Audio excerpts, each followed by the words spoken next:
आमची समस्या आहे ना, इकडं विकास काहीच झालेला नाही. विकास हा फक्त कागदावर आहे. कागदावर आहे.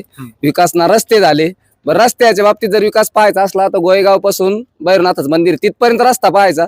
त्याच्यानंतर 2.5 वर्षांना लाडगाव ते गोयगाव भैरवनाथच मंदिरापर्यंत रस्ता आला, तो रस्ता पाहायचा.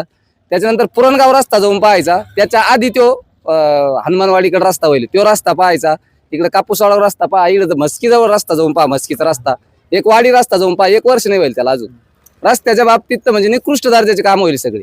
रस्त्याचे कामं झाले असे नाही, निकृष्ट दर्जाचे झाली.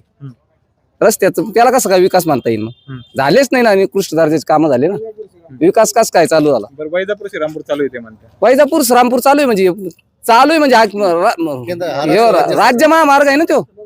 मग तो कोण हे असं हे आता दिनेश भाऊ म्हणता मी आणला आणि आमदार म्हणता मी आणला. हे ते आणला, दोघायला माहिती ना आणला कोणा काय कोणा. सर्वसामान्य जनतेला बारीक 50 वेळेस ते रस्ते नारळ फुटेल उद्घाटनाची. मग याच्या आजवर 4 वेळा नारळ फुटले, का बरं कोणी नाही केलं? मग नुसते नारळ फोडा उद्घाटना पुरताच होता का?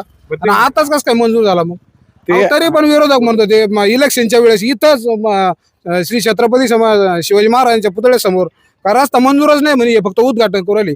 मग आता त्यांनी टेंडर घेतलं का? कस काय करू राहिली? पण घरातून करू राहिली ते. बरं, ते रस्त्यांचं काम निकृष्ट झालं, ते म्हणते मस्कीचा रस्ता निकृष्ट झाला. परत हा कोणता? गोयगाव. मस्की रस्ता फक्त खडीकरणाची मंजुरी होती त्याला. त्याचं खडीकरण नाही, डांबर नाही टाकलेलं ना. खडीकरणाचंच मंजुरी होती फक्त त्याला. तुम्ही तुमचा मुद्दा मांडा, तिकडे ऐकू नका. खडीकरणाची मंजुरी होती त्याला आणि ते खडीकरण झालं त्याला. खडीकरणाची आता गोयगाव भौर हे रस्ता आहे.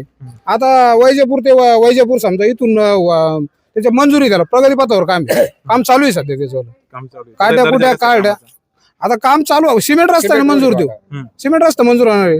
वाडी लाडगाव वाडी रस्ता झालेला आहे. पुन्हा वाडी फाटीवरून वाडी रस्ता झाला.